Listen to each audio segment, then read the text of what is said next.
휴대폰 화면 속에서 한 중년 남성이 눈물을 글썽이며 이탈리아어로 무언가를 열변하고 있었다.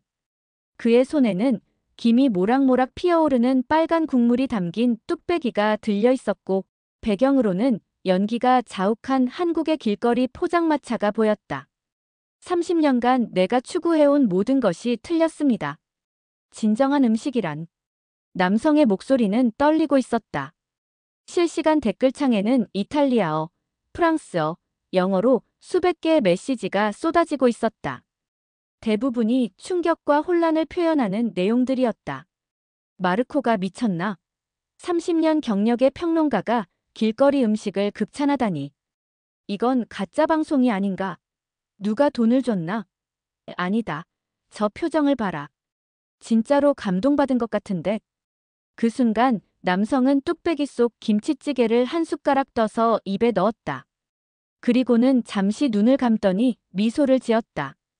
그것은 30년간 수많은 미슐랭 레스토랑을 다니며 한 번도 지어본 적 없는 순수한 감동의 미소였다. 이것이 바로 진정한 요리입니다. 유럽 미식계를 뒤흔든 이 충격적인 라이브 방송의 전말을 지금부터 들려드리겠습니다. 안녕하세요. 저는 이탈리아 밀라노에서 30년간 음식 평론가로 활동하고 있는 마르코 로시입니다. 올해로 45세가 되었고 이탈리아 최고 권위의 미식 잡지 구스토 이탈리아노의 수석 에디터로 일하고 있습니다. 저는 평생을 이탈리아 전통 요리의 순수성과 정통성을 지키는 일에 바쳐왔습니다. 제 할아버지는 나폴리에서 3대째 이어온 트라토리아를 운영하셨고 아버지는 로마에서 유명한 요리사셨죠. 저는 어릴 때부터 진정한 요리는 노나 할머니의 레시피와 가족의 전통에서 나온다는 철학 속에서 자랐습니다. 대학에서 식품 영양학을 전공한 후 곧바로 음식 평론계에 발을 들여놓았습니다. 처음 10년은 이탈리아 내 레스토랑들을 평가하며 경력을 쌓았고 그 다음 10년은 유럽 전역의 미식 문화를 다뤘습니다. 최근 10년은 세계 음식 문화의 평가라는 이름으로 다양한 나라의 요리들을 비교 분석하는 일을 해왔죠. 솔직히 말하면 저는 상당히 완고한 전통주의자였습니다. 이탈리아 요리야말로 세계 최고의 요리라고 확신했고 다른 나라의 음식들은 모두 이탈리아 요리에 비해 부족하다고 생각했어요. 특히 아시아 음식에 대해서는 향신료로 맛을 속이는 1차원적인 요리라는 편견을 가지고 있었습니다. 퓨전 요리나 길거리 음식에 대해서는 더욱 비판적이었죠. 음식에는 격이 있다는 것이 제 지론이었고 정해진 테이블에서 정해진 방식으로 먹어야만 진정한 식사라고 생각했습니다. 마치 클래식 음악과 대중음악의 차이처럼 고급 요리와 길거리 음식 사이에는 넘을 수 없는 벽이 있다고 믿었어요. 그런 제가 한국에 오게 된 건 완전히 우연이었습니다. 지난 3월 잡지사에서 아시아 음식 문화의 현주소라는 특집 기사를 기획했습니다. 저는 이 기회를 통해 제가 오랫동안 주장해온 서구 요리 문화의 우월성을 다시 한번 입증하고 싶었어요. 일본, 중국, 태국, 그리고 한국의 고급 레스토랑들을 둘러보며 각 나라 요리의 한계점을 지적하는 비판적 르포르타주를 쓸 계획이었습니다. 한국은 마지막 방문 국가였어요. 솔직히 큰 기대는 하지 않았습니다. 김치와 고추장 정도가 전부인 단조로운 음식 문화일 거라고 예상했거든요. 더군다나 최근 몇 년간 서구에서 유행하고 있는 K푸드 열풍에 대해서도 마케팅에 의한 일시적 유행이라고 생각하고 있었습니다. 서울에 도착한 건 4월 둘째 주 목요일 저녁이었습니다. 인천공항에서 시내로 들어오는 길에 보이는 네온사인들과 한글 간판들이 신기하긴 했지만 역시나 아시아 특유의 자극적인 시각 문화라는 선입견으로 바라보고 있었어요. 현지 코디네이터는 김지오반니라는 이름의 한국계 이탈리아인이었습니다. 본명은 김진우인데 이탈리아에서 10년간 거주한 후 한국으로 돌아와 관광 가이드를 하고 있다고 했어요. 처음 만났을 때부터 그의 눈빛이 심상치 않다는 느낌이 들었습니다. 뭔가 제게 보여주고 싶어하는 간절함 같은 게 보였거든요. 마르코 선생님, 계획을 조금 바꿔도 될까요? 한국의 진짜 음식 문화를 보여드리고 싶어요. 첫날 저녁 호텔에서 지오반니가 조심스럽게 제안했습니다. 원래 계획은 강남의 고급 한정식집을 방문하는 것이었는데 그는 다른 곳을 가보자고 했어요. 고급 레스토랑은 어디나 비슷해요.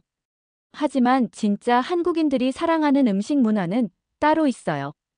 한 번만 봐주세요. 저는 처음에는 거절하려 했습니다. 제가 원하는 건 고급 요리에 대한 분석이었지 서민 음식에는 관심이 없었거든요. 하지만 지오반니의 간절한 부탁에 못 이겨 하루만 그의 제안을 따르기로 했습니다. 지오반니가 저를 데려간 곳은 을지로였습니다. 낮에는 사무용품과 전자제품을 파는 상가들이 즐비한 그곳이 밤이 되자 완전히 다른 모습으로 변해 있었어요. 좁은 골목 곳곳에 오렌지색 천막을 친 작은 포장마차들이 줄지어 서 있었고 수많은 사람들이 플라스틱 의자에 앉아 무언가를 먹고 있었습니다. 그 순간 저는 완전히 충격에 빠졌습니다. 길 한복판에서 가스레인지에 불을 피우고 고기를 굽고 있는 모습이 눈에 들어왔어요. 연기가 자욱하게 피어오르고 있었고 정장을 입은 직장인들이 그 연기를 마다하지 않고 플라스틱 의자에 앉아 소주를 마시고 있었습니다. 이게 뭡니까? 저는 지오반니에게 물었습니다. 목소리에는 당혹감이 가득했어요. 포장마차예요. 한국 사람들이 가장 사랑하는 식사 문화죠. 길거리에서 음식을 만들어 파는 건가요? 위생 허가는 받은 건가요? 이런 환경에서 어떻게 음식을 먹을 수 있죠? 제 머릿속에는 이탈리아의 엄격한 식품 위생 규정이 떠올랐습니다. 밀라노의 어떤 레스토랑이라도 이런 식으로 영업을 한다면 당장 문을 닫아야 할 거예요. 게다가 고객들이 이런 환경을 받아들인다는 것도 이해할 수 없었습니다. 선생님, 일단 가까이서 보시면. 아니요, 됐습니다. 이미 충분히 봤어요. 저는 즉시 발길을 돌리려 했습니다. 이런 곳에서 시간을 낭비하고 싶지 않았거든요. 하지만 지오반니가 제 팔을 붙잡았어요. 제발요, 선생님. 10분만 더 봐주세요. 제가 이탈리아에서 10년간 살면서 그리워했던 게 바로 이런 곳이에요. 그의 눈에는 간절함이 가득했습니다. 뭔가 특별한 의미가 있는 것 같아서 잠시 멈춰 섰어요. 주변을 둘러보니 정말 다양한 사람들이 있었습니다. 나이 지긋한 어르신부터 대학생으로 보이는 젊은이들, 그리고 회사원들까지. 모든 사람들이 자연스럽게 어울려 앉아 있었어요. 이탈리아에서라면 절대 볼 수 없는 조합이었죠. 이탈리아의 식사 문화는 매우 격식을 중시합니다. 정해진 시간에 정해진 장소에서 정해진 방식으로 식사를 해야 해요. 레스토랑에서는 조용하게 대화를 나누며 식사하는 것이 예의고 길거리에서 음식을 먹는다는 건 상상할 수 없는 일입니다. 하지만 여기서는 모든 게 달랐어요.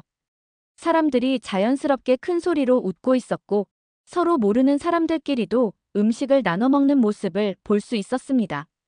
그때 옆에서 프랑스어가 들려왔어요.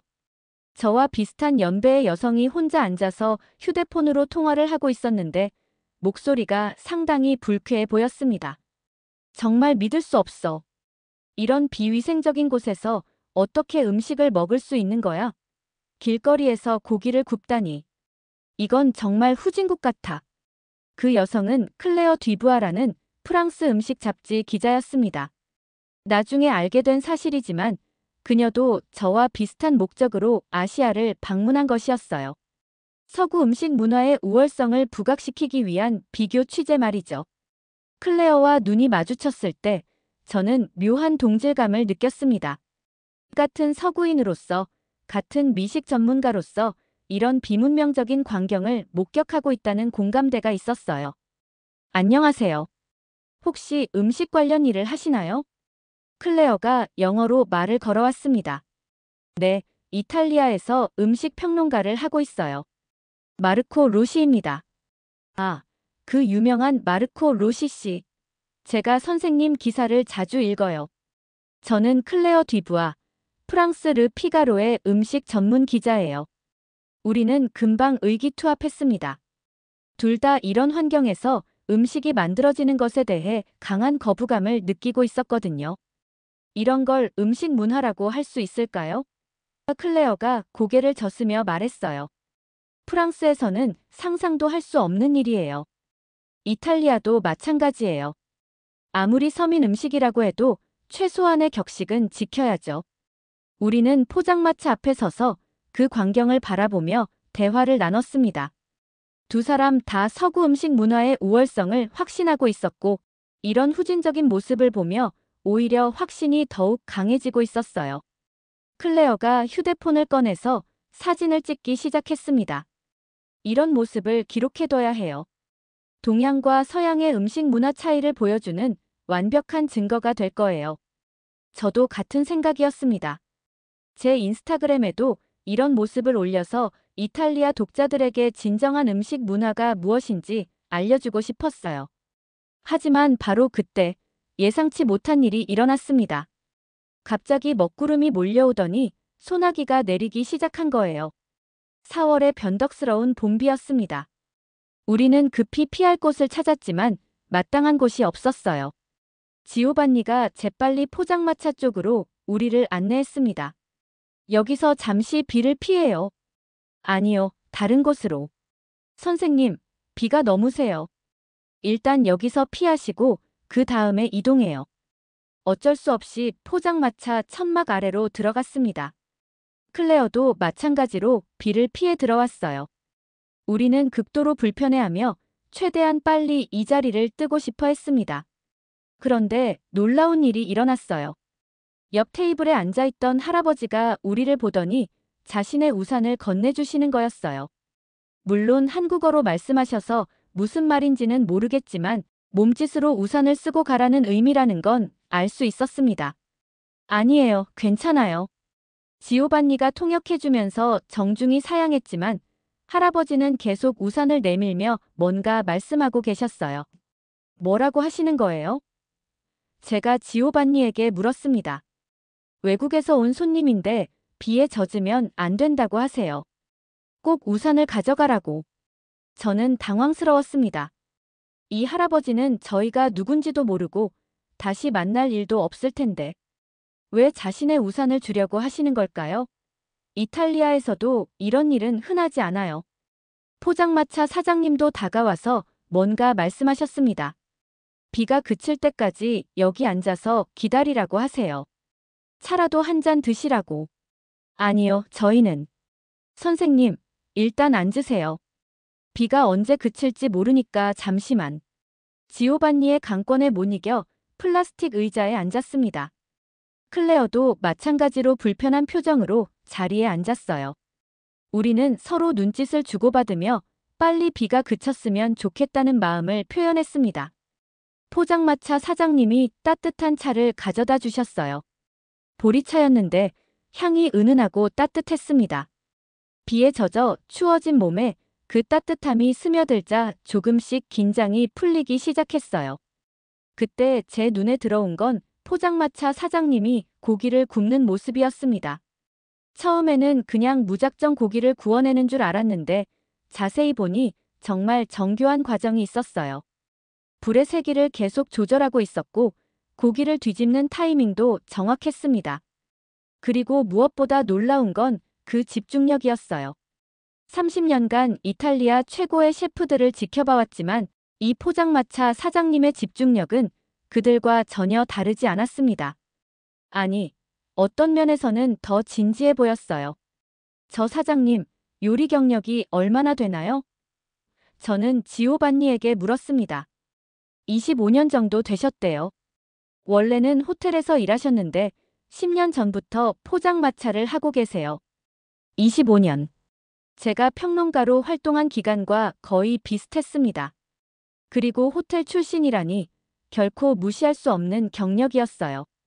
비는 여전히 내리고 있었고 우리는 어쩔 수 없이 그 자리에 더 머물러야 했습니다. 그런데 점점 이상한 기분이 들기 시작했어요. 포장마차 안에서 나오는 음식 냄새가 생각보다 좋았던 거예요. 김치찌개에서 나오는 깊고 복합적인 향 삼겹살이 구워지면서 나는 고소한 냄새. 30년간 수많은 요리를 맛봐온 제 후각이 뭔가 특별한 걸 감지하고 있었습니다. 이 냄새, 뭔가 다르네요. 제가 무의식적으로 중얼거렸더니 클레어가 저를 쳐다봤어요. 설마 관심이 있으신 건 아니죠? 아니요, 그냥. 생각보다 나쁘지 않다는 생각이. 그 순간 포장마차 사장님이 우리 테이블로 다가오셨습니다. 손에는 작은 접시에 담긴 고기 한 점이 들려 있었어요. 외국 손님들이니까 맛이라도 보라고 하세요. 지오반니가 통역해줬지만 저와 클레어는 망설였습니다. 이런 환경에서 만들어진 음식을 먹는다는 게 쉽지 않았거든요. 하지만 포장마차 사장님의 눈빛에는 진심 어린 호의가 담겨 있었어요. 거절하기가 미안할 정도로 따뜻한 미소를 지으시고 계셨습니다.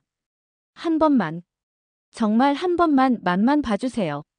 지오반니가 간절한 목소리로 부탁했어요. 저는 깊은 숨을 들이쉬었습니다. 30년 평론가 경력에서 가장 어려운 결정 중 하나였어요. 하지만 뭔가 이 순간을 놓치면 안 될 것 같은 직감이 들었습니다. 조심스럽게 고기 한 점을 집어서 입에 넣었습니다. 그 순간 제 세상이 뒤바뀌었습니다. 고기가 입안에서 녹으면서 나오는 그 맛은 제가 지금까지 경험한 어떤 것과도 달랐어요. 겉은 바삭하게 구워져 있었지만 안은 부드럽고 촉촉했습니다. 그리고 무엇보다 놀라운 건 그 깊이였어요. 단순히 고기 맛이 아니었습니다. 그 안에는 25년의 경험, 수많은 손님들을 위한 정성, 그리고 음식에 대한 진정한 사랑이 담겨 있었어요. 저는 잠시 말을 잃었습니다. 30년간 이탈리아 최고의 요리들을 맛봐왔지만 이런 감동은 처음이었어요.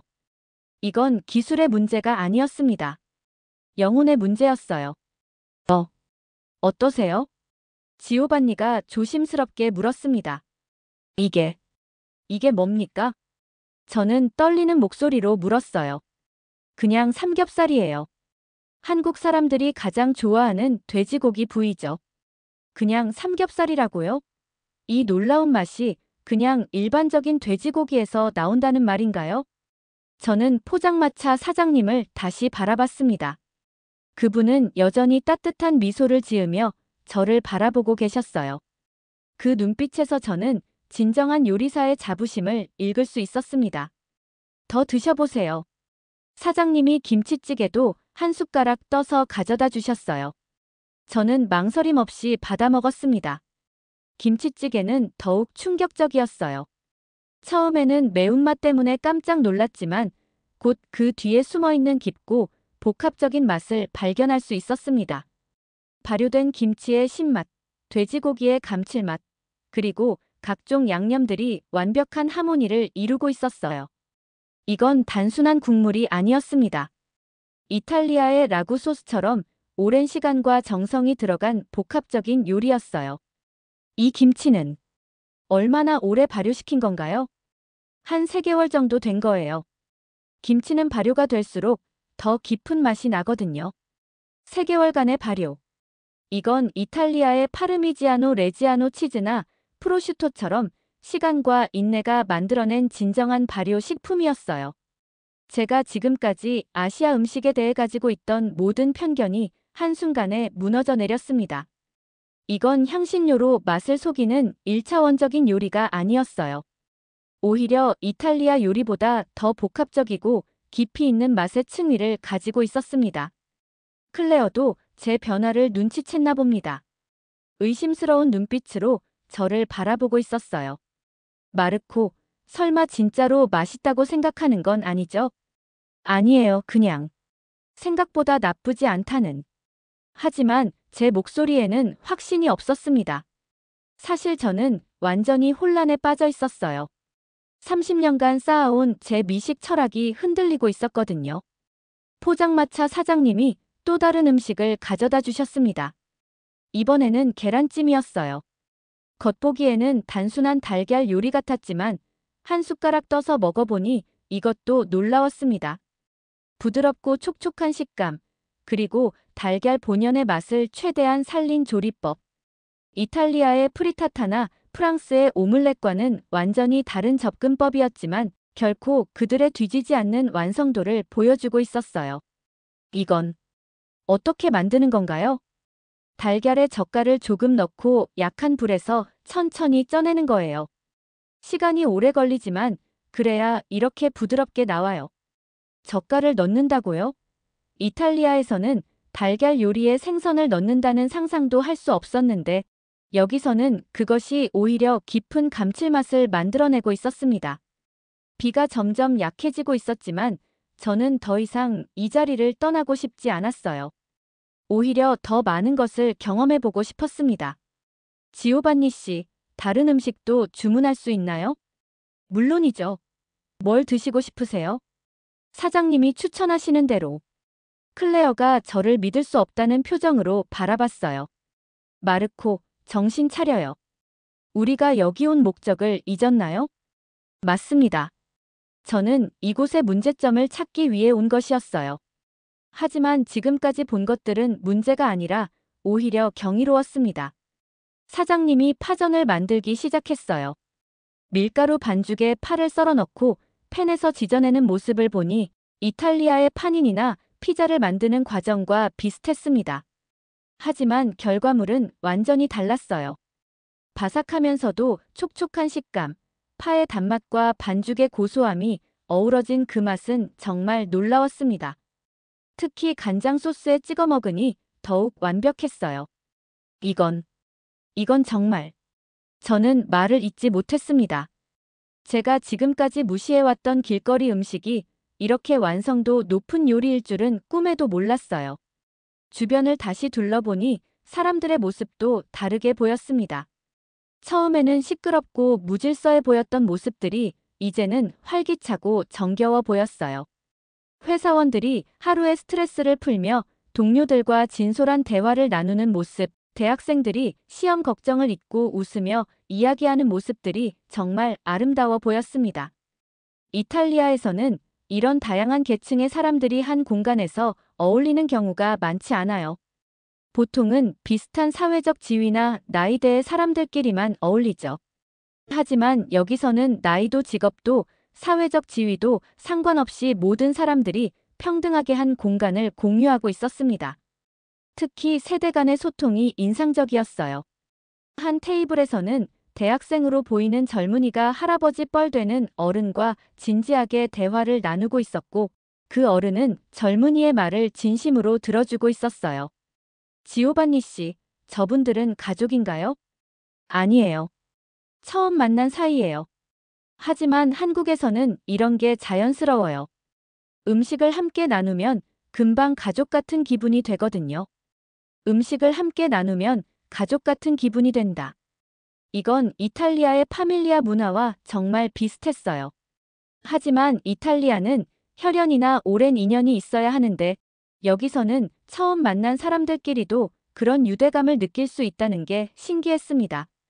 그때 옆 테이블에서 한국어로 된 대화가 들려왔어요. 저기 외국인 분들이 우리 음식을 정말 맛있게 드시네. 기분 좋다. 맞아. 김치찌개도 잘 드시고. 외국인들이 한국 음식 좋아해주면 정말 뿌듯해. 지오반니가 번역해주니 가슴이 따뜻해졌어요. 이 사람들은 저를 단순한 외국인 관광객으로 보는 게 아니라 자신들의 음식 문화를 함께 나누는 동반자로 받아들이고 있었습니다. 실제로 그 후로 여러 사람들이 저에게 친절을 베풀어 주었어요. 어떤 아주머니는 김치를 더 가져다 주시면서 많이 드시라고 하셨고 어떤 아저씨는 소주 따르는 법을 직접 가르쳐 주시기도 했어요. 소주를 처음 마셔봤는데 이것도 특별한 경험이었습니다. 이탈리아의 그라파와 비슷하면서도 다른 독특한 맛이 있었어요. 특히 한국에서는 소주를 마실 때 특별한 예의가 있다는 걸 배웠습니다. 연장자에게 술을 따를 때는 두 손으로 해야 하고 받을 때도 두 손으로 받아야 한다는 거였죠. 그리고 첫 잔은 꼭 함께 건배를 해야 한다고 했어요. 옆에 앉아 계시던 할아버지가 직접 제게 소주를 따라주셨는데 그 순간 정말 특별한 기분이 들었습니다. 단순히 술을 마시는 게 아니라 서로의 마음을 나누는 의식 같은 느낌이었어요. 건배. 할아버지가 한국어로 말씀하시자 저도 따라했어요. 그리고 함께 잔을 부딪혔습니다. 그 순간 제 마음속에서 뭔가 중요한 벽이 무너지는 걸 느꼈어요. 30년간 제가 추구해온 격식 있는 식사 문화가 과연 진정한 의미가 있는 건지 의문이 들기 시작했습니다. 진정한 음식 문화는 형식이 아니라 사람들의 마음과 정성에서 나오는 것 아닐까요? 클레어는 여전히 불편한 표정을 짓고 있었어요. 저의 변화를 받아들이기 어려워하는 것 같았습니다. 마르코, 당신이 이런 환경에 적응한다는 게 믿기지 않아요. 평소 당신의 원칙은 어디 갔죠? 클레어, 저도 혼란스러워요. 하지만 이건 정말 특별해요. 특별하다고요? 길거리에서 고기 굽는 게 특별한가요? 그 순간 저는 깨달았습니다. 클레어는 여전히 겉모습만 보고 있다는 걸요. 하지만 저는 이제 그 안에 숨어있는 진정한 가치를 발견하기 시작했어요. 클레어, 한 번만 맛보세요. 정말 한 번만. 싫어요. 저는 그런 거 안 먹어요. 당신도 정신 차리세요. 클레어는 완강히 거부했습니다. 그리고는 자리에서 일어나더니 자신의 휴대폰으로 이곳 모습을 더 자세히 촬영하기 시작했어요. 이런 모습들을 다 기록해둬야 해요. 서구 음식 문화가 얼마나 우월한지 보여주는 증거니까요. 저는 클레어의 말에 동의할 수 없었습니다. 오히려 반대였어요. 이곳에서 저는 진정한 음식 문화의 본질을 발견하고 있었거든요. 비가 완전히 그쳤지만 저는 더 머물고 싶었어요.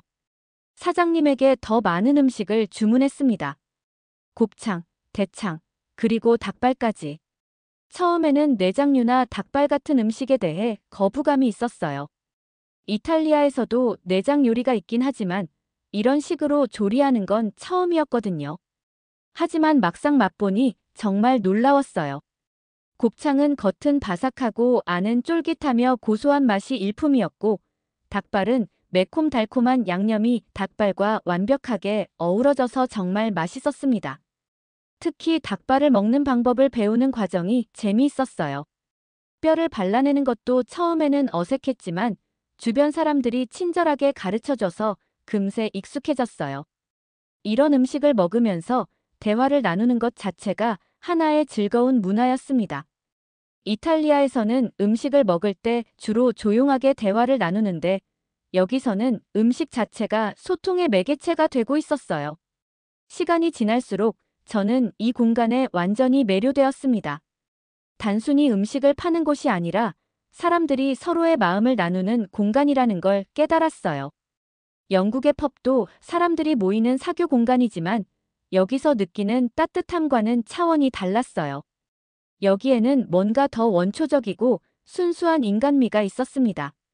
그런데 갑자기 제 마음속에 한 가지 생각이 떠올랐어요. 이 놀라운 경험을 이탈리아에 있는 동료들과 독자들에게 알려야겠다는 생각이었어요.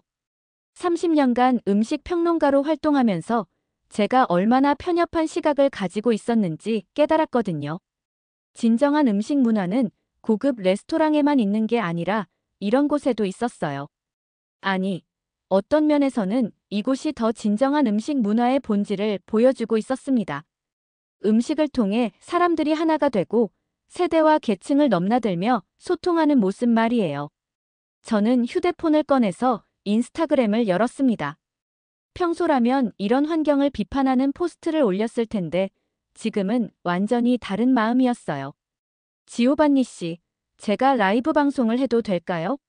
이탈리아에 있는 사람들에게 이곳을 소개하고 싶어요. 물론이죠. 정말 좋은 생각이에요. 저는 인스타그램 라이브를 시작했습니다. 평소 제 방송을 보는 사람들은 주로 이탈리아의 요리사들과 미식 애호가들이었어요. 그들에게 지금 제가 경험하고 있는 이 놀라운 세계를 보여주고 싶었습니다. 안녕하세요, 여러분. 지금 저는 한국 서울의 을지로라는 곳에 있습니다. 실시간으로 접속자 수가 늘어나기 시작했어요. 평소보다 훨씬 많은 사람들이 접속하고 있었습니다. 오늘 저는 정말 특별한 경험을 하고 있어요. 30년간 음식 평론가로 활동하면서 이런 감동은 처음입니다. 댓글들이 쏟아지기 시작했어요. 마르코, 어디에 있는 거야? 배경이 이상한데? 길거리 같은데? 혹시 길거리 음식을 먹고 있는 건가? 설마 마르코가 길거리 음식을? 저는 카메라를 돌려서 주변 상황을 보여주었습니다. 포장마차의 모습, 사람들이 앉아있는 모습, 그리고 사장님이 고기를 굽는 모습까지. 여러분, 이곳은 한국의 포장마차입니다. 처음에 저도 여러분과 같은 생각을 했어요. 이런 환경에서 어떻게 음식을 먹을 수 있을까 하고요. 댓글창이 폭발했어요. 마르코가 미쳤나? 30년 경력의 평론가가 길거리 음식을? 이건 뭔가 잘못된 것 같은데. 하지만 저는 계속했습니다. 하지만 실제로 경험해보니 완전히 달랐어요. 이곳의 음식은 정말 놀라워요. 저는 김치찌개 한 숟가락을 떠서 카메라에 보여준 다음 먹었습니다. 그리고는 눈을 감고 그 맛을 음미했어요. 이 김치찌개는 3개월간 발효시킨 김치로 만든 것입니다. 그 깊이와 복합성은 이탈리아의 어떤 요리와 비교해도 부족하지 않아요. 더 많은 댓글들이 올라왔어요. 마르코, 정신 차려. 누가 돈을 줬나? 이건 가짜 방송 아닌가? 하지만 동시에 다른 반응들도 있었어요. 오, 정말 맛있어 보이는데? 마르코가 저렇게 감동할 정도면 정말 특별한 건가? 한국 음식에 대해 다시 생각해 봐야겠네. 저는 계속해서 다른 음식들도 소개했습니다. 삼겹살, 파전, 계란찜. 각각의 음식에 대해 전문가적 관점에서 분석하며 설명했어요. 이 삼겹살의 조리법을 보세요. 불의 세기 조절, 타이밍, 그리고 무엇보다 25년 경력의 사장님의 정성이 들어가 있어요. 이건 단순한 길거리 음식이 아니라 진정한 요리입니다. 그때 클레어가 제 뒤로 다가왔어요. 그녀는 여전히 불쾌한 표정을 짓고 있었습니다. 마르코, 뭐 하는 거예요? 당신이 지금 무슨 짓을 하고 있는지 알아요? 클레어, 저는 진실을 말하고 있어요. 진실이라고요? 이런 비위생적인 환경을 진실이라고? 클레어의 목소리가 라이브 방송에 그대로 들어갔어요. 시청자들은 더욱 혼란스러워했습니다. 누구야, 저 여자? 뭔가 논쟁이 일어나고 있는 것 같은데. 저는 클레어를 카메라 앞으로 안내했습니다. 여러분, 이분은 프랑스의 음식 전문 기자 클레어 듀부아 씨입니다. 클레어, 시청자들에게 당신의 생각을 말해보세요. 클레어는 잠시 망설이더니 카메라를 향해 말했어요. 여러분, 저는 마르코의 의견에 동의할 수 없어요. 이런 환경에서 만들어지는 음식을 진정한 요리라고 할 수 있을까요? 위생적이지도 않고 격식도 없어요. 댓글창이 더욱 뜨거워졌어요. 마르코와 클레어, 두 전문가의 상반된 의견에 시청자들도 양분되기 시작했습니다. 클레어가 맞아. 음식에는 격이 있어야 해. 아니야, 마르코 말이 맞는 것 같은데. 진정한 음식은 맛과 정성이 중요하지. 저는 깊은 숨을 들이쉬었습니다. 이 순간이 30년 평론가 인생에서 가장 중요한 순간이라는 걸 직감했어요. 여러분, 저는 30년간 음식을 평론해왔습니다. 그동안 저는 형식과 격식에만 매달려 있었어요. 하지만 오늘 저는 진정한 음식이 무엇인지 깨달았습니다. 제 목소리가 떨리기 시작했어요. 진정한 음식은 사람들의 마음을 따뜻하게 만드는 거예요. 계층과 나이를 넘나들며 사람들을 하나로 만드는 거고요. 그리고 무엇보다 사랑과 정성이 들어가야 진정한 음식이 되는 거예요. 저는 포장마차 사장님을 카메라에 보여주었습니다. 저분은 25년간 요리를 해오셨어요. 호텔에서 시작해서 지금은 이 작은 포장마차를 운영하고 계시죠. 하지만 그분의 음식에는 어떤 고급 레스토랑보다 더 많은 정성과 사랑이 들어가 있어요. 그 순간 사장님이 저를 보고 미소를 지어주셨어요. 언어는 통하지 않았지만 그 미소에는 진심 어린 감사의 마음이 담겨 있었습니다. 저는 그 미소를 보는 순간 눈물이 날 것 같았어요. 여러분, 저는 지금까지 얼마나 편협한 사고를 가지고 있었는지 깨달았어요. 음식에 귀천이 있다고 생각했고 서구 음식만이 최고라고 생각했어요. 하지만 그건 제 오만이었습니다. 댓글창의 분위기가 점점 바뀌기 시작했어요. 마르코가 우는 것 같은데 진짜 감동받은 것 같아. 저렇게까지 말할 정도면 정말 특별한 경험을 한 거겠네. 나도 한국 가서 저런 음식 먹어보고 싶다. 하지만 여전히 비판적인 댓글들도 많았어요. 30년 경력이 하루 만에 바뀔 수 있나? 뭔가 이상해. 분명히 배후가 있을 거야. 저는 카메라를 정면으로 향하게 하고 진심을 담아 말했습니다. 여러분, 저는 지금 누구에게도 돈을 받지 않았고 누구의 강요도 받지 않았어요. 오직 제가 직접 경험한 것만을 말씀드리고 있습니다. 30년간 쌓아온 제 신념이 하루 만에 바뀐다는 게 믿기지 않으실 수도 있어요. 저도 마찬가지예요. 저는 잠시 말을 멈추고 김치찌개 한 숟가락을 더 떠먹었습니다. 하지만 진실은 때로는 우리의 고정관념을 완전히 뒤바꿔 놓기도 해요. 저는 오늘 그런 경험을 했습니다. 클레어가 다시 끼어들었어요. 마르코, 당신은 지금 30년간 써온 모든 기사를 부정하는 거예요. 당신의 독자들은 어떻게 생각할까요? 클레어, 잘못된 건 고쳐야죠. 저는 지금까지 편견에 사로잡혀 있었어요. 그걸 인정하는 게 진정한 전문가의 태도라고 생각해요. 그 순간 옆 테이블에 앉아 계시던 할아버지가 저희에게 다가오셨어요. 손에는 소주 한 병이 들려 있었습니다. 할아버지는 지오반니를 통해 이렇게 말씀하셨어요. 외국에서 온 손님들이 우리 음식을 좋아해주니 고맙다. 한국 사람으로서 자랑스럽다. 이 소주를 함께 마시자. 저는 정말 감동받았어요. 이 할아버지는 저희가 누군지도 모르시고 처음 만난 사이인데도 이렇게 따뜻하게 대해주시는 거였어요. 고맙습니다. 정말 고맙습니다. 저는 서툰 한국어로 인사를 드렸더니 할아버지는 더욱 기뻐하시며 직접 제게 소주를 따라주셨어요. 이 모든 모습이 라이브로 방송되고 있었습니다. 댓글창의 분위기도 점점 따뜻해지고 있었어요. 할아버지 정말 친절하시네. 이런 게 진짜 환대 정신이지. 한국 사람들 정말 따뜻한 것 같아.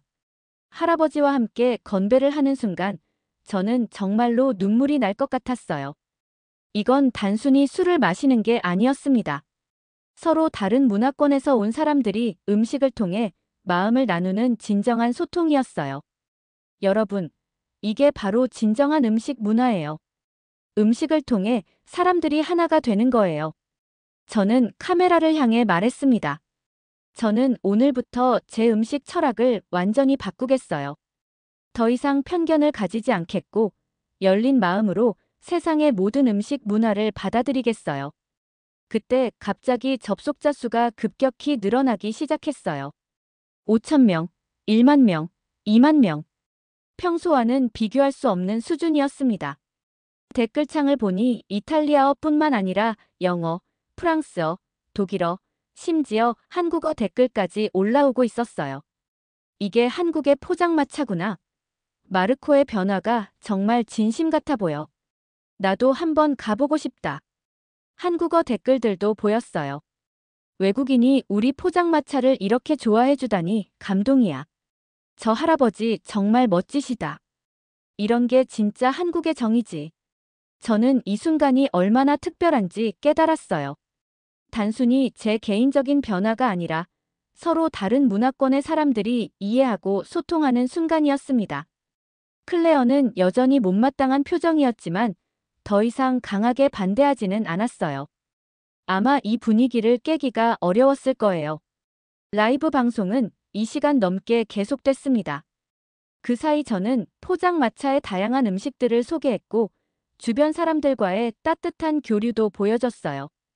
특히 사장님이 직접 나와서 음식 만드는 과정을 설명해 주실 때는 정말 감동적이었습니다. 지오반니가 통역해주면서 사장님의 이야기를 들려주었어요.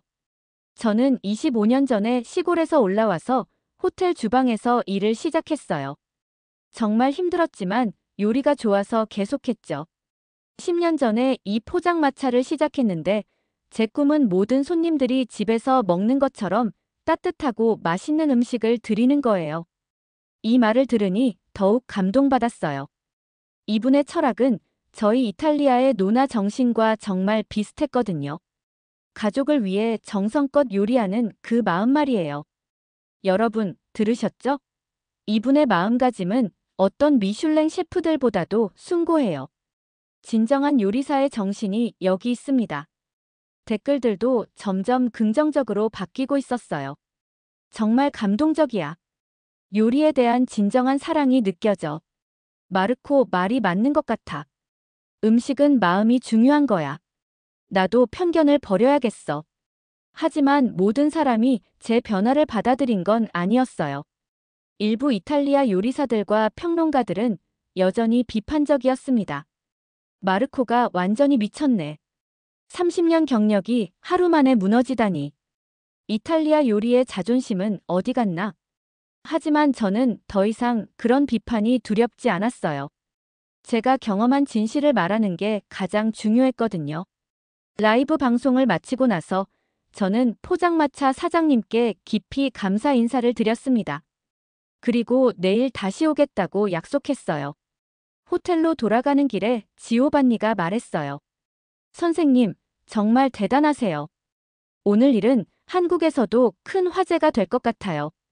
지오반니 씨, 저야말로 고마워요. 당신 덕분에 제 인생이 바뀌었어요. 그날 밤 호텔방에서 저는 인터넷을 확인해 봤어요. 제 라이브 방송이 벌써 여러 커뮤니티와 SNS에서 화제가 되고 있었습니다. 이탈리아 주요 미식 사이트에서는 마르코 로시의 충격적 변화라는 제목으로 기사가 올라와 있었고, 프랑스와 독일의 음식 블로거들도 이에 대해 댓글을 달고 있었어요. 반응은 극명하게 갈렸습니다. 일부는 제 변화를 지지했지만 일부는 강하게 비판했어요. 특히 제가 평소 비판해왔던 퓨전 요리 셰프들은 이제야 정신을 차렸다며 환영하는 반응을 보였습니다. 하지만 전통적인 이탈리아 요리계에서는 거센 반발이 있었어요.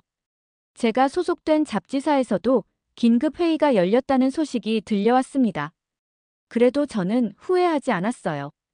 오히려 더 확신이 생겼습니다. 제가 오늘 경험한 것은 진실이었고 그 진실을 사람들에게 알리는 게 제 의무라고 생각했어요. 다음 날 아침, 저는 다시 을지로로 향했습니다. 어젯밤 그 포장마차에서의 경험이 꿈이 아니었는지 확인하고 싶었어요. 낮에 을지로는 완전히 다른 모습이었습니다. 전자상가와 사무용품점들이 즐비했고 어젯밤의 그 활기찬 분위기는 찾아볼 수 없었어요. 하지만 저는 저녁이 되기를 기다렸습니다. 해가 지고 어둠이 내리자 을지로는 다시 마법 같은 변화를 시작했어요. 하나둘씩 포장마차들이 나타나기 시작했고 사람들도 모여들기 시작했습니다. 저는 어젯밤 그 포장마차를 찾아갔어요. 사장님이 저를 보시더니 환하게 웃으며 반갑게 맞아주셨습니다. 어제 그 외국인 손님. 사장님은 한국어로 말씀하셨지만 그 의미는 충분히 알 수 있었어요. 저를 기억하고 계신 거였어요. 혼자 앉아서 김치찌개를 주문했습니다. 어젯밤과 똑같은 맛이었어요. 깊고 복합적인 그 맛은 여전히 저를 감동시켰습니다. 주변을 둘러보니 어젯밤 만났던 할아버지도 계셨어요. 저를 보시더니 반갑게 손을 흔들어 주셨습니다. 마치 오랜 친구를 만난 것처럼 자연스럽게 저를 반겨주시는 모습에 또 한 번 감동받았어요. 그날부터 저는 한국에 있는 동안 매일 밤 포장마차를 방문했습니다. 같은 곳만 가는 게 아니라 을지로 전체를 돌아다니며 다양한 포장마차를 경험해봤어요. 각 포장마차마다 고유한 특색이 있었습니다. 어떤 곳은 해물파전이 유명했고 어떤 곳은 순대국이 일품이었어요. 모든 곳에서 사장님들의 정성과 노하우를 느낄 수 있었습니다. 특히 인상 깊었던 건 세대를 넘나드는 소통이었어요. 70대 할아버지와 20대 대학생이 한 테이블에 앉아서 진지하게 인생 이야기를 나누는 모습을 여러 번 목격했습니다. 이탈리아에서는 상상하기 어려운 풍경이었어요. 우리는 보통 또래끼리만 어울리고 세대 간의 벽이 상당히 높거든요. 한국에서의 5일째 되는 날, 저는 또 다른 라이브 방송을 진행했습니다. 이번에는 더 체계적으로 준비해서 한국의 포장마차 문화를 분석적으로 소개하려고 했어요. 여러분, 안녕하세요. 지난번 방송 이후로 많은 분들이 관심을 보여주셔서 감사합니다. 오늘은 한국 포장마차 문화에 대해 더 자세히 설명드리려고 해요. 이번 방송에는 처음부터 더 많은 사람들이 접속했어요. 3만 명이 넘는 시청자가 동시에 시청하고 있었습니다. 먼저 위생 문제부터 말씀드릴게요. 많은 분들이 걱정하시는 부분인데 실제로는 정말 체계적으로 관리되고 있어요. 저는 카메라를 들고 포장마차의 시설들을 하나하나 보여줬습니다. 손 세정제, 물병, 휴지, 그리고 정기적으로 테이블을 닦아주는 시스템까지.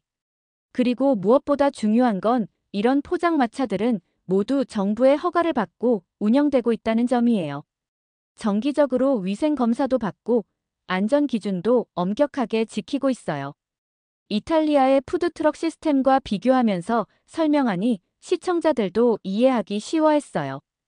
음식의 질적 측면에서도 정말 놀라워요. 어제 먹었던 순댓국을 예로 들어볼게요. 저는 순댓국 한 숟가락을 떠서 먹으며 설명했습니다. 이 국물의 깊이를 보세요. 돼지뼈를 12시간 이상 끓여서 만든 육수예요. 프랑스의 퐁드보판드 DVEAU와 비교해도 전혀 부족하지 않은 깊은 맛이 있어요. 전문가적 관점에서의 분석에 시청자들도 납득하는 분위기였습니다. 그리고 이 순대는 정말 놀라워요. 돼지 내장에 각종 채소와 곡물을 넣어 만든 건데 이탈리아의 사르시차 SALSICCIA와 비슷한 개념이지만 훨씬 더 복합적인 맛을 내고 있어요. 댓글들도 점점 긍정적으로 바뀌고 있었어요. 마르코의 설명을 들으니 정말 전문적인 요리구나.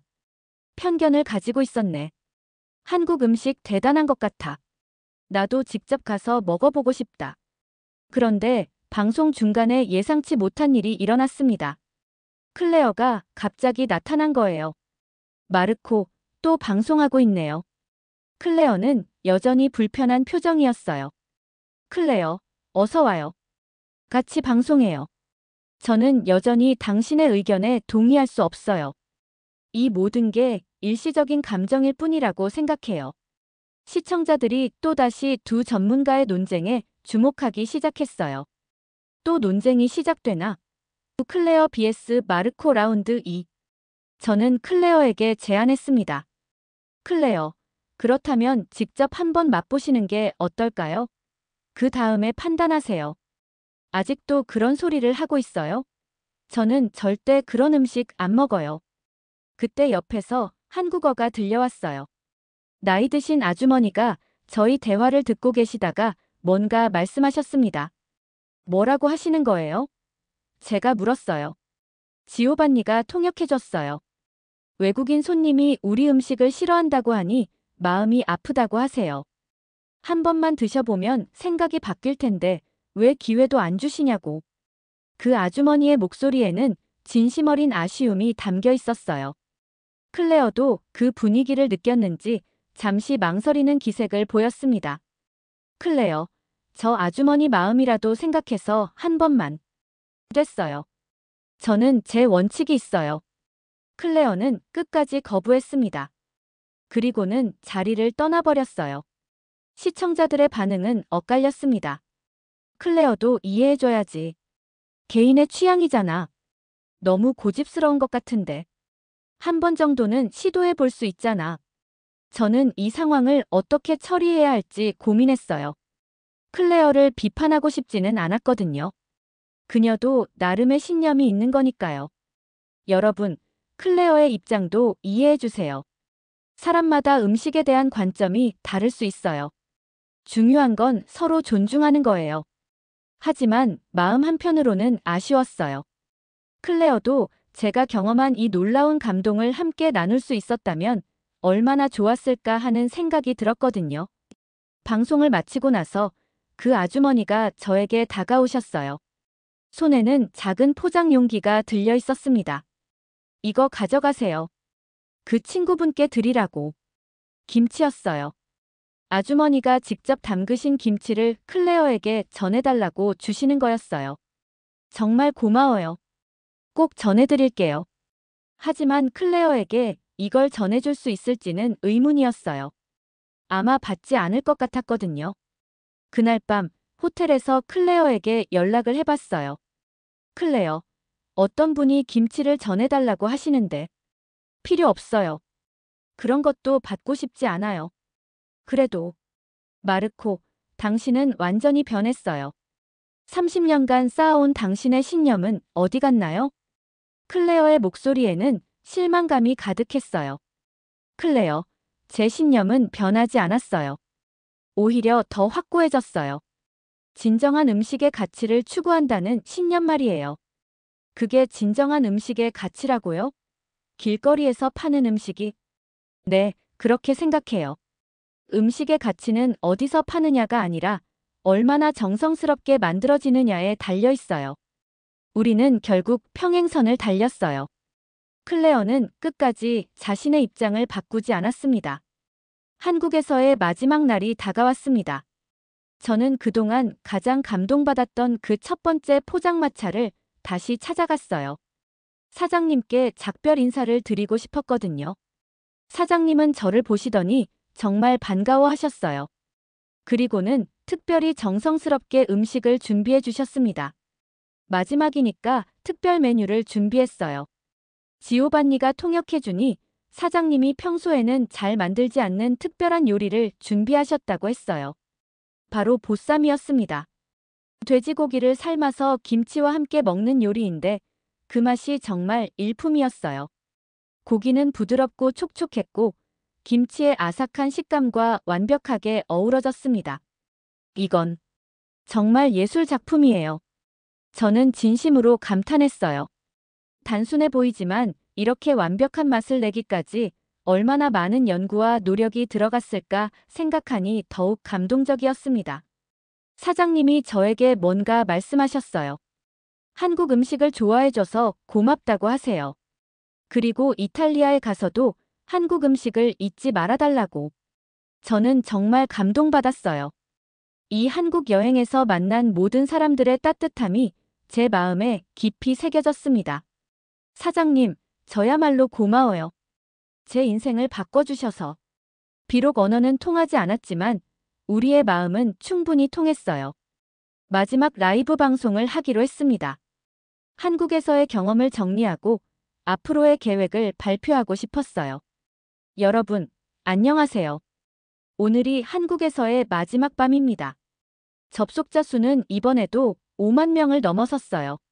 지난 며칠간의 방송이 화제가 되면서 정말 많은 사람들이 관심을 보이고 있었습니다.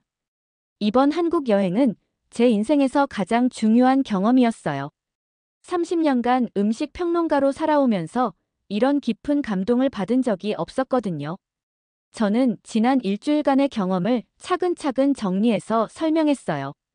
처음에 충격과 당황, 점진적인 이해, 그리고 마침내 완전한 감동에 이르기까지의 과정을 솔직하게 털어놓았습니다.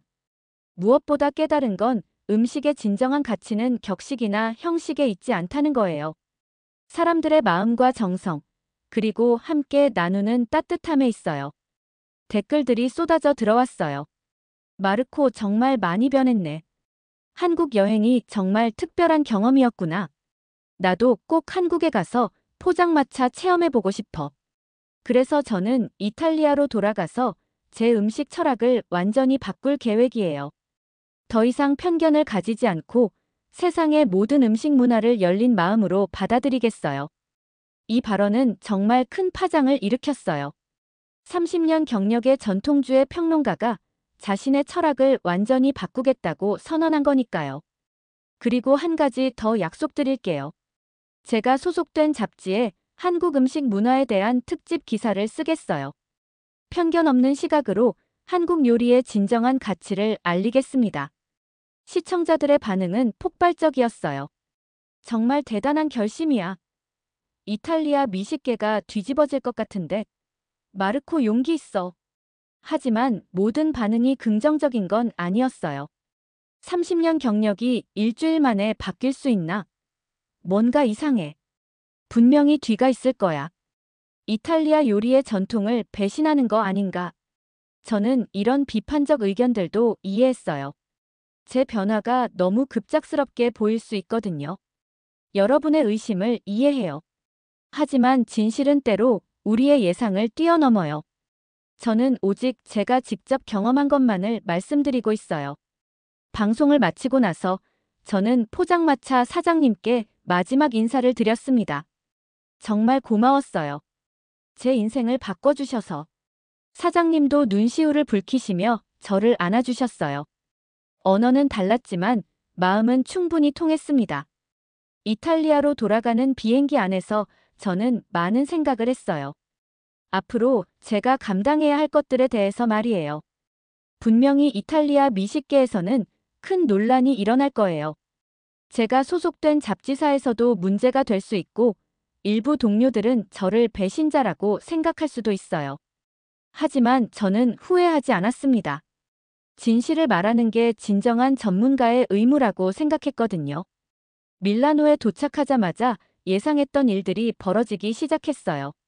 잡지사에서는 긴급 회의가 소집됐고 동료 평론가들은 저를 이상한 눈으로 바라봤어요.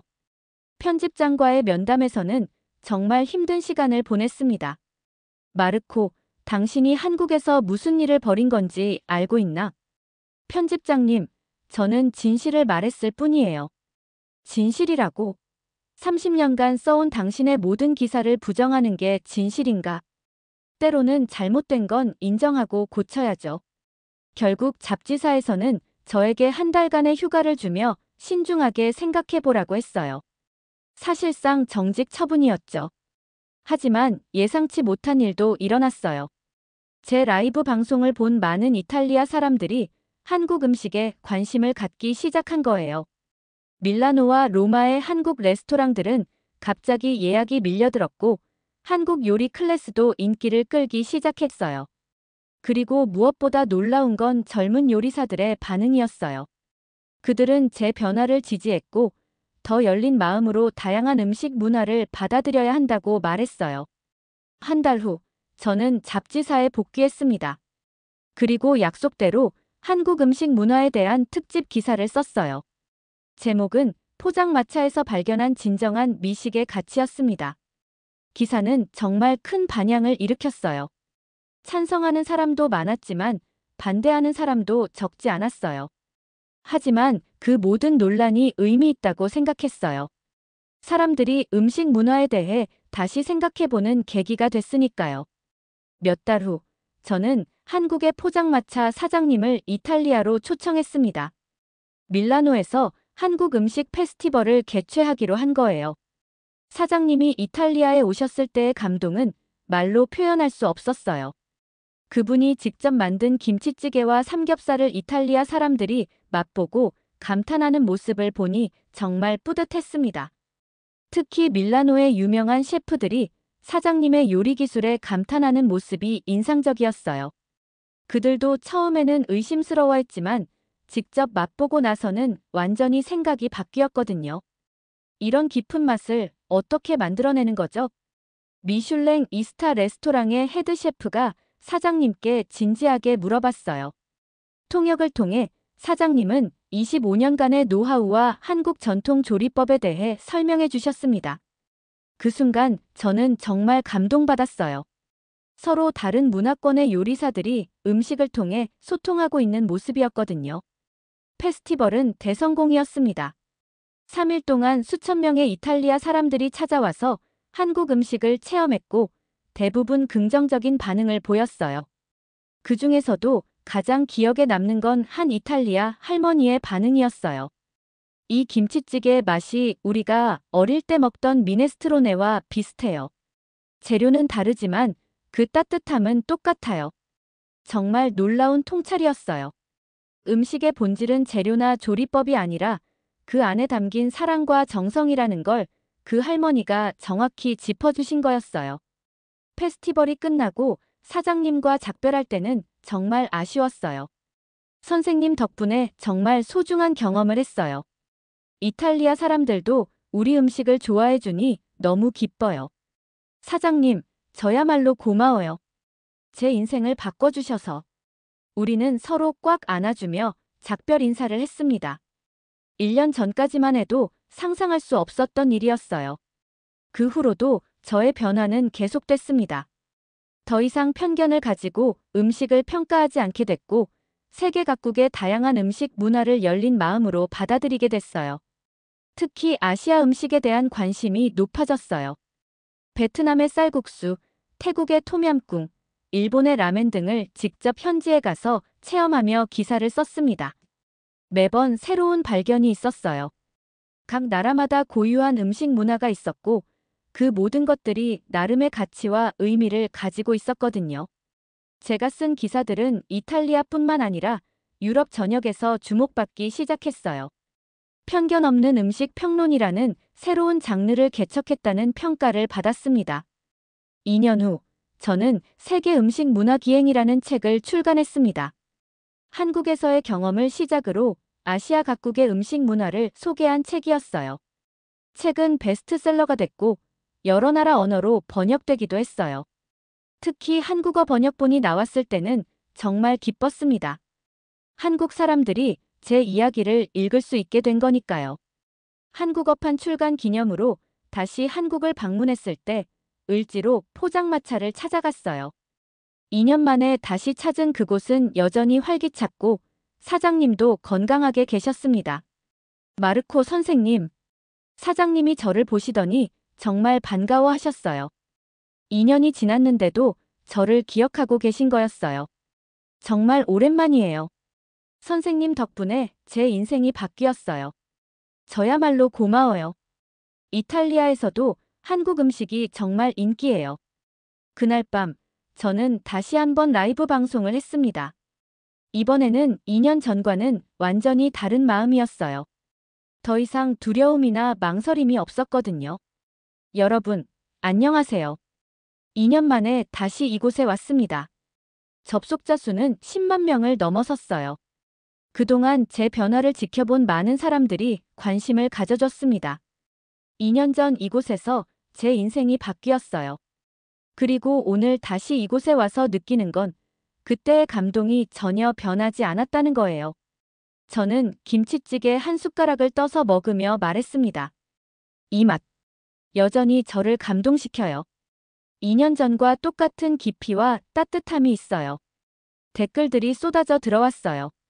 마르코 정말 많이 변했네. 한국 음식의 전도사가 됐구나. 감동적인 이야기야. 나도 편견을 버려야겠어. 그날 밤 방송에서 저는 중요한 발표를 했습니다. 여러분, 내년에 밀라노에 한국 음식 전문 레스토랑을 오픈할 계획이에요. 이곳 포장마차의 정신을 그대로 살린 레스토랑을 만들고 싶어요. 이 발표는 정말 큰 화제가 됐어요.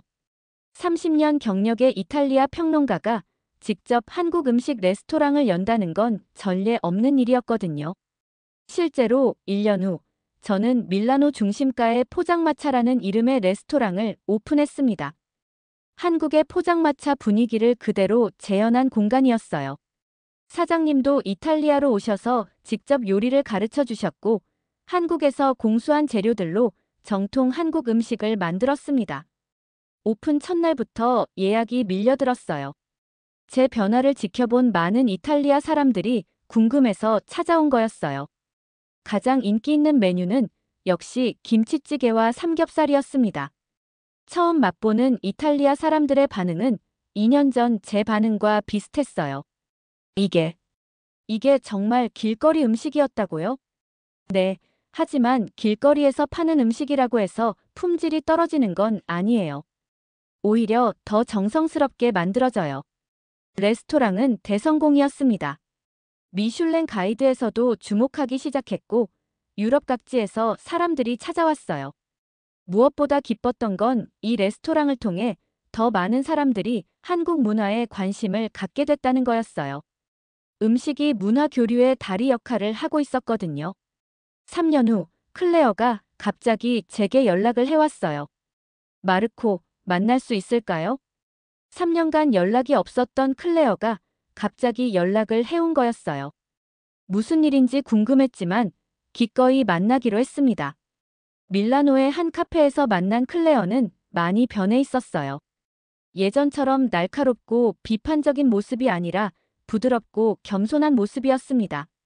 마르코, 먼저 사과하고 싶어요. 3년 전 한국에서 당신의 변화를 이해하지 못했던 것에 대해서요. 클레어, 그건 당연한 반응이었어요. 저도 처음에는 똑같이 생각했거든요. 아니에요. 저는 너무 고집스러웠어요. 당신이 진심으로 감동받은 걸 알았으면서도 인정하기 싫어했어요. 클레어는 자신의 이야기를 들려주기 시작했어요. 사실 당신이 한국에서 변화한 후로 저도 많이 고민했어요. 혹시 제가 너무 편견에 사로잡혀 있는 건 아닌가 하고요. 그래서 어떻게 했나요? 작년에 직접 한국에 가봤어요. 저는 깜짝 놀랐어요. 그렇게 거부감을 보이던 클레어가 한국에 갔다니. 어땠어요? 당신 말이 맞았어요. 정말, 정말 특별한 경험이었어요. 클레어의 눈에 눈물이 맺혔어요. 을지로 포장마차에 갔어요. 당신이 방송했던 그 사장님을 찾아가서 음식을 먹어봤어요. 그리고 완전히 충격을 받았어요. 어떤 충격이었나요? 제가 얼마나 어리석었는지 깨달았어요. 30년간 음식 전문가라고 자부했으면서도 정작 음식의 진정한 가치는 몰랐던 거예요. 클레어는 한국에서의 경험을 자세히 들려주었어요. 저와 비슷한 과정을 겪었다고 했습니다. 처음에 거부감, 점진적인 이해, 그리고 마침내 완전한 감동에 이르기까지. 특히 그 할아버지. 기억하시죠? 우산을 빌려주시려던 그 할아버지를 다시 만났어요. 정말요? 네, 여전히 그곳에 계시더라고요. 저를 기억하시는지는 모르겠지만 여전히 친절하게 대해주셨어요. 그때 정말 부끄러웠어요. 3년 전에 왜 그분의 친절을 거부했을까 하고요. 클레어도 결국 제가 겪었던 것과 같은 변화를 경험한 거였어요. 그래서 오늘 당신에게 사과하러 온 거예요. 그리고 부탁이 있어요. 무슨 부탁인가요? 저도 프랑스에서 한국 음식을 알리고 싶어요. 당신의 도움을 받을 수 있을까요? 저는 정말 기뻤어요. 클레어도 마침내 진실을 깨달은 거였거든요. 물론이죠. 함께해요. 그날부터 클레어와 저는 유럽 전역에서 한국 음식 문화를 알리는 일을 시작했습니다. 이탈리아와 프랑스를 중심으로 한국 음식 페스티벌을 개최하고 한국 셰프들을 초청해서 문화 교류 프로그램을 만들었어요. 5년이 지난 지금 저는 완전히 다른 사람이 되었습니다. 더 이상 편견을 가지고 음식을 바라보지 않고 모든 음식 문화를 존중하며 그 안에서 가치를 찾으려고 노력해요. 제가 운영하는 포장마차 레스토랑은 밀라노의 명소가 되었고 미슐랭 가이드에서도 인정받았습니다. 하지만 무엇보다 중요한 건 이곳을 통해 수많은 사람들이 한국 문화와 한국 음식을 사랑하게 됐다는 거예요. 매년 한국을 방문해서 새로운 음식을 배우고 그것을 이탈리아에 소개하는 일도 계속하고 있어요. 포장마차 사장님과는 지금도 가족 같은 관계를 유지하고 있고 사장님의 아들도 이탈리아에 와서 요리를 배우고 갔어요. 돌이켜보면 5년 전 그 비오는 을지로 밤이 제 인생의 전환점이었어요. 만약 그날 밤 편견을 고수하고 포장마차를 떠났다면 지금의 저는 없었을 거예요. 지금 저는 새로운 책을 쓰고 있어요. 제목은 음식으로 연결된 세상입니다. 음식이 어떻게 서로 다른 문화와 사람들을 연결하는지에 대한 이야기예요. 그 첫 번째 장은 당연히 을지로 포장마차 이야기입니다. 제 인생을 바꾼 그 특별한 경험을 더 많은 사람들과 나누고 싶어요. 길바닥에서 고기 구워 먹는 한국인들의 모습에 충격받았던 이탈리아 음식 평론가.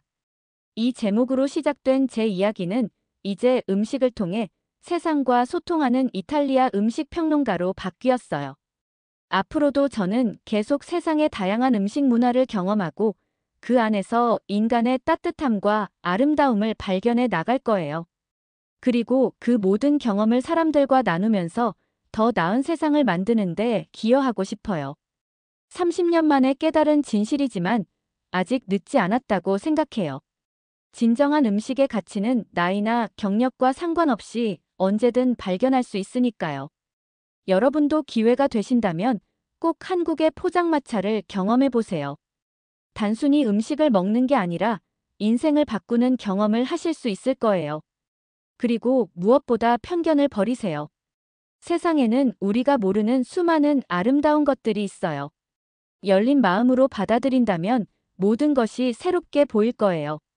이것이 한국의 작은 포장마차에서 시작되어 유럽 전역으로 퍼져나간 제 이야기입니다. 음식 하나가 사람의 인생을 완전히 바꿀 수 있다는 것을 보여주는 이야기이기도 하고요.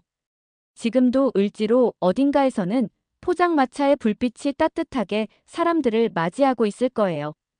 그리고 그곳에서 또 다른 누군가의 인생이 바뀌고 있을지도 모르죠. 그것이 바로 음식의 힘이고 문화의 힘이며 무엇보다 사람의 마음이 가진 힘이라고 생각합니다. 네, 오늘의 사연은 여기까지입니다. 구독, 좋아요는 영상 제작에 매우 큰 힘이 됩니다. 더 좋은 영상으로 찾아뵙겠습니다. 지금까지 이야기 보따리였습니다. 감사합니다.